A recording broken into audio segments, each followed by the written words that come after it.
करीब 4 साल बाद आई थिंक मेरे पास कुछ उन सवालों के जवाब हैं जो कि एक ऐसे बंदे के दिमाग में होते हैं जो कि एंड्रॉयड डेवलपमेंट स्टार्ट करने जा रहा होता है या फिर कोई भी टेक्नोलॉजी स्टार्ट करना चाहता है। एंड वो स्टूडेंट है, वो इंजीनियर है, वो कोई भी हो सकता है।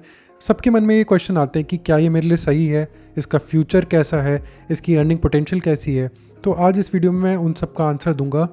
आप लोगों को लग रहा होगा कि मैं 4 साल के बोल रहा हूँ क्योंकि मैं लास्ट ईयर ही ग्रेजुएट हुआ हूँ, तो टेक्निकली तो मेरे को 1.5 साल हुआ है। लेकिन अगर मैं कॉलेज वगैरह काउंट करूँ तो मेरे को 4 साल इस फील्ड में हो चुके हैं and I think I can answer some of these questions.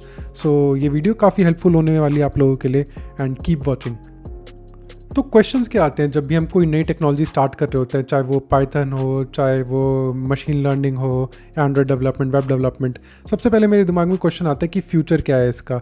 क्या ये विंडोज़ फ़ोन की तरह ख़त्म हो जाएगा जल्दी से? क्या ये PWAs की तरह जल्दी से ख़त्म हो जाएगा?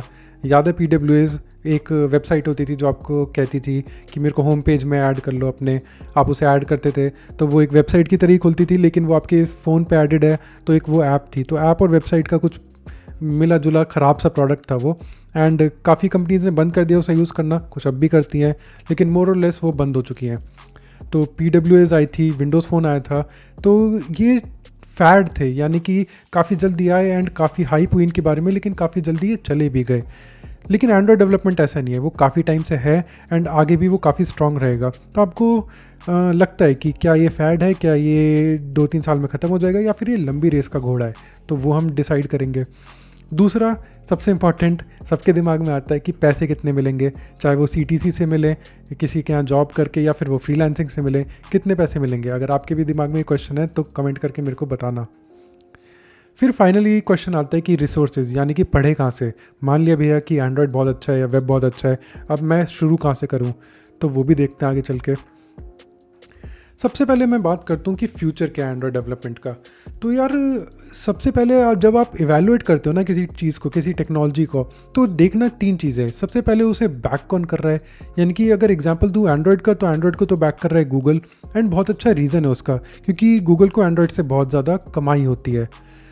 आप कहोगे कि भैया एंड्रॉयड तो ओपन सोर्स है, ओपन सोर्स ऑपरेटिंग सिस्टम है, तो कहने को ओपन सोर्स है वो, लेकिन ओपन सोर्स जो चीज़ है वो बेयर बोन्स एंड्रॉयड है, यानी कि उसमें गूगल की सर्विसेज नहीं होंगी। तो जो मैन्युफैक्चरर्स हैं यानी कि सैमसंग वगैरह, वो गूगल को एक लाइसेंसिंग फ़ीस पे करते हैं ये सर्विसेज इंस्टॉल करने के लिए, तो गूगल को वहाँ से कमाई होती है। अगर वो इंस्टॉल नहीं करेंगे तो फ़ोन बेकार है। अमेज़ॉन ने एक कोशिश करी थी फायर फ़ोन बनाने की, उसमें उन्होंने अपना प्ले स्टोर डाला था, लेकिन उसे किसी ने नहीं खरीदा and it was a huge flop. तो इवेंचुअली गूगल को लाइसेंसिंग से काफ़ी ज़्यादा पैसे मिलते हैं। बट आप फिर पूछोगे कि भैया एंड्रॉयड डेवलपमेंट को क्यों वो प्रमोट करेंगे, यानी कि वो जो एंड्रॉयड की SDKs बनाते हैं, यानी कि जो fire and view bye function जो मैंने आपको बताया था, अगर आपने मेरा हार्डकोर एंड्रॉयड डेवलपमेंट वाला ट्यूटोरियल देखा हो तो वो कौन लिखता है, वो इस पर इतने ज़्यादा क्यों इन्वेस्ट करते हैं, वो गूगल के इंजीनियर्स ही लिखते हैं। तो वो उसका एक रीज़न है, मैं आपको एक्सप्लेन करता हूँ एक एग्जाम्पल से। मान लो एक ऐप है स्पॉटिफाई जो आपको बहुत ज़्यादा पसंद है, अब वो सिर्फ अवेलेबल है आईफोन के लिए, एंड्रॉयड के लिए अवेलेबल नहीं है, तो आप किसकी तरफ जाओगे, कौन सा फ़ोन खरीदोगे? आप ऑब्वियसली आप आईफोन खरीदोगे, चाहे आपको थोड़े से ज़्यादा पैसे पे करने पड़े, बट आपकी फेवरेट ऐप जो है वो आईफोन पे है। तो गूगल ये नहीं चाहता, इसलिए गूगल कोशिश करता है, नाकाम कोशिश करता है एंड्रॉयड डेवलपमेंट को प्रमोट करने की, एंड्रॉयड डेवलपमेंट को ईजी बनाने की। ईजी तो वो बनाने की कोशिश करता, नहीं बना पाता, लेकिन वो कोशिश बहुत करते हैं कि एंड्रॉयड के लिए ज़्यादा से ज़्यादा डेवलपर्स ऐप बनाएं, उनको ज़्यादा से ज़्यादा हम प्रमोट करें, एंड ताकि उसका यूज़र बेस जो है एंड्रॉयड का इतना बड़ा वो मेनटेन रहे। नेक्स्ट पॉइंट आता है यूज़र बेस का। तो मार्केट साइज़ काफ़ी बड़ा होना चाहिए आपकी टेक्नोलॉजी का, जैसे कि वेब डेवलपमेंट है उसका मार्केट साइज़ तो आपको पता ही है बहुत ज़्यादा बड़ा है, तो मार्केट साइज़ बड़ा होना चाहिए। अब एंड्रॉयड का जो मार्केट साइज़ है वो है 71%, बाकी सारा एंड्रॉयड और 1-2 OS और भी होंगे उनका होगा। मेनली एंड्रॉयड का 71% है, यानी कि 10 में से 7 बंदा एंड्रॉयड यूज़ करता है। तो अगर किसी को ऐप बनानी है तो उसको एंड्रॉयड कंसिडर करना ही पड़ेगा। तो इससे फ़ायदा किसका होगा? एंड्रॉयड डेवलपर्स का। तो इसलिए मैं कहता हूँ कि Android development is here to stay, उसकी डिमांड कम नहीं होने वाली है। एंड फाइनली परफॉर्मेंस, या फिर अगर मैं सही बताऊं तो रिलेटिव परफॉर्मेंस, यानी कि जो बाकी टेक्नोलॉजीज़ अवेलेबल है मार्केट में उनसे इसकी परफॉर्मेंस कैसे कंपेयर करती है, क्या ये बहुत ही बेकार है या फिर ये बहुत ही एक्सेलेंट है। फॉर एग्जांपल रिएक्ट नेटिव जब आई थी उसने आयनिक को बिल्कुल ही क्रश कर दिया था। क्यों? क्योंकि आयनिक बेसिकली एक वेबसाइट थी जो कि आपको दिखाई जाती थी एक वेब व्यू में, ऐप की शक्ल में आपको वेबसाइट दिखाई जाती थी एंड आपको लगता था आप ऐप यूज़ कर रहे हो। तो जब रिएक्ट नेटिव आई तो उसने रियल ऐप्स बनानी शुरू करी क्रॉस प्लेटफॉर्म, एंड उसकी परफॉर्मेंस बहुत ज़्यादा थी आयनिक्स से, तो इसलिए react native was a huge success and is a huge success. तो जब भी आप कोई ऐसी टेक्नोलॉजी देखो जिसकी परफॉर्मेंस इतनी ज़्यादा अच्छी नहीं है फिर भी लोग यूज़ कर रहे हैं, तो समझ जाओ कि वो या तो थोड़े टाइम में रिप्लेस हो जाएगी या फिर कंपनीज उस पर पैसे स्पेंड करना ख़त्म कर देंगी, बंद कर देंगी, क्योंकि उन्हें पता लग जाएगा कि इसकी परफॉर्मेंस नहीं है, यूज़र्स हमारे से ड्रॉप ऑफ हो रहे हैं एंड हमें इन्वेस्ट करना होगा नेटिव ऐप्स में, नेटिव प्लेटफॉर्म्स में। But react native was a really good option.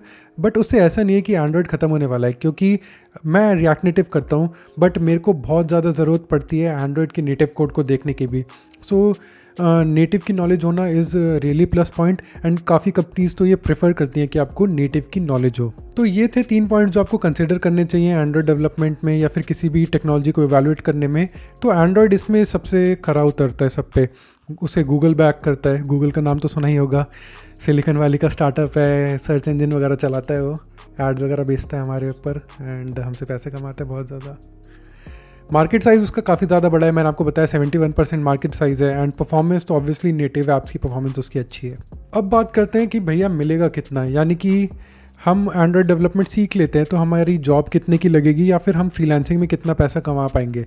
तो यार अगर बात करूँ जॉब की, तो आपका CTC एक गुड़गांव के एक अच्छे फंडेड स्टार्टअप में होगा अराउंड 12 लाख में आपका बेस हो सकता है 10 के अराउंड, एंड बाकी 2 उसमें से ज्वाइनिंग बोनस और ESOPs होंगे।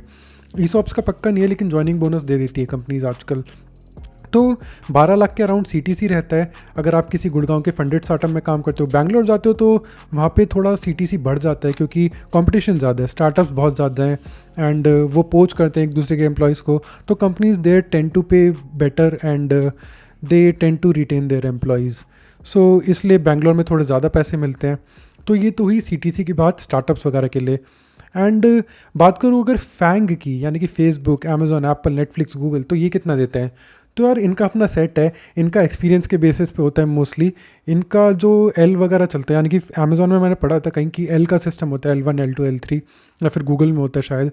तो इनमें L का एक्सपीरियंस के बेसिस पे, या L यानी एक्सपीरियंस कि L1 को कम एक्सपीरियंस है, L2 को ज़्यादा है, तो इनका एक्सपीरियंस के बेस पे पैसे होते हैं, ना कि टेक्नोलॉजी के बेस पे। प्रोडक्ट बेस्ड कंपनीज़ में या स्टार्टअप्स में काफ़ी टेक्नोलॉजीज़ में वेरिएशन हो सकती है, लेकिन जो फैंग है उसमें मोस्टली एक्सपीरियंस के बेसिस पे वेरिएशन होती है। तो अगर आप 2 साल के एक्सपीरियंस हो, आप L1 हो, तो आपका सेट है कि आपको इतने पैसे मिलेंगे, उसमें इतना आपका बेस कंपोनेंट होगा, बाकी आपका स्टॉक कंपोनेंट होगा। तो ये उनका सेट होता है, वो अपने माइंड में क्लियर होते हैं। एंड काफ़ी सारे तो पूछते भी नहीं एंड्रॉयड के क्वेश्चन एंड्रॉयड के इंटरव्यू में, वो कम्प्लीटली कॉम्पिटिटिव प्रोग्रामिंग पर रिलाई करते हैं। तो इससे ही आपको पता लग जाता है कि they are agnostic to Android development या फिर कोई भी और टेक्नोलॉजी। तो आप फैंग जा सकते हो, आपको कॉम्पिटिटिव करनी पड़ेगी। Finally freelancing. तो यार फ्रीलांसिंग एक ऐसी जगह है जहाँ पे एंड्रॉयड या फिर कोई भी फ्रंट एंड की टेक्नोलॉजी जैसे कि वेब डेवलपमेंट काफ़ी ज़्यादा शाइन करते हैं। क्यों? क्योंकि अगर कोई भी नया स्टार्टअप है तो उसे एक वेबसाइट तो चाहिए होगी, एक ऐप तो चाहिए होगी अपने प्रोडक्ट को कस्टमर तक ले जाने में। एंड अगर वो POC कर रहे हैं, वो टेक्निकल डिटेल्स में नहीं जाना चाहते, तो बनाएगा कौन? एक फ्रीलांसर। तो इससे फ्रीलांसिंग की अपॉर्चुनिटीज़ काफ़ी ज़्यादा क्रिएट होती हैं एंड क्लाइंट्स इसके काफ़ी ज़्यादा होते हैं। तो आपको फ्रीलांसिंग में तो कोई अपर लिमिट है ही नहीं, आप all over the world client ले सकते हो, कहीं से भी किसी भाषा में क्लाइंट ले सकते हो। एंड बस आपको उनके लिए ऐप बनानी है, ये आप पे डिपेंड करता है कि आप कितने प्रोजेक्ट्स लेते हो। एंड अगर अपना एक्सपीरियंस बताऊं तो मैंने भी एक वीडियो बनाई हुई है कि मैंने फ्रीलांसिंग में कितना कमाया था, वो आप जाके देख सकते हो। वो इतना ज़्यादा नहीं था क्योंकि मेरे को पर्सनली फ्रीलांसिंग में इतना मज़ा नहीं आता, बट मेरे काफ़ी सारे दोस्त 3rd और 4th ईयर से ही 1.5-2 लाख रुपए महीना कमा रहे थे। तो फ्रीलांसिंग में तो स्काई इज़ द लिमिट, आप जितने प्रोजेक्ट्स उठाओगे उतनी आपकी कमाई होगी, जितने कंप्लीट करोगे उतने ही आपको रिव्यूज़ मिलेंगे, उतनी पैसे बनेंगे and the cycle goes on. तो freelancing is a really good point and really strong point for Android development. And अगर कोई स्टार्टअप ऐप बनाने जा रहे हैं ना, तो उसको एंड्रॉयड को केटर करना ही पड़ेगा, स्पेशली इंडिया में, क्योंकि इंडिया में तो एंड्रॉयड के बहुत ज़्यादा यूज़र्स हैं and all over the world भी एंड्रॉयड के यूज़र्स हैं। तो स्टार्टअप को तो एंड्रॉयड को केटर करना ही पड़ेगा। तो freelancing is a really good option. अब बात करते हैं फाइनली रिसोर्सेज, यानी कि पढ़ना कहाँ से। तो वैसे तो मैंने इस पे एंड्रॉयड डेवलपमेंट के रोड मैप पे एक वीडियो बना रखी है, आप वो जाके देख सकते हो। बट आप कोई भी यूट्यूब की प्लेलिस्ट उठा लो, उससे फ्री में पढ़ो, आपको यूडेमी पे पैसे खर्च करने की ज़रूरत नहीं है। अगर आप प्लेटफॉर्म के लिए खर्च कर रहे हो तो कर सकते हो, मैंने वीडियो में बता रखा है कि मैं प्लेटफॉर्म के लिए खर्च करता हूँ। लेकिन आपको 5-5 6-6 हज़ार के कोर्स नहीं लेने।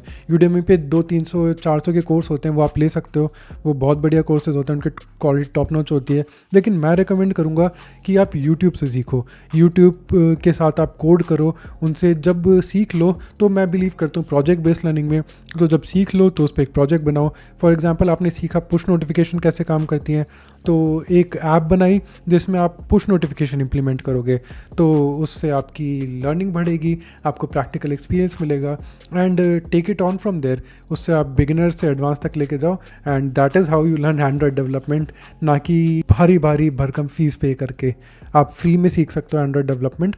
मैं डिस्क्रिप्शन में भी वो वीडियो लिंक कर दूंगा, आप वहाँ पे जाके देख लेना, मैंने एंड्रॉयड डेवलपमेंट रोड मैप पे बनाई रखी है, इट इज़ रियली गुड।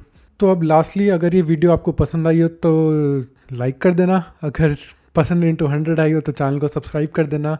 मिलते हैं आपसे नेक्स्ट वीडियो में। अगर मैंने कोई क्वेश्चन आंसर नहीं कर रहे हो ना तो मेरे को कमेंट सेक्शन में बता दो, या फिर मेरे इंस्टा हैंडल पे आप मेरे से कनेक्ट कर सकते हो, वहाँ पे काफ़ी लोग क्वेश्चन पूछते हैं, आप मेरे को वहाँ पे अपना क्वेश्चन सेंड कर सकते हो, मैं वहाँ बता दूंगा।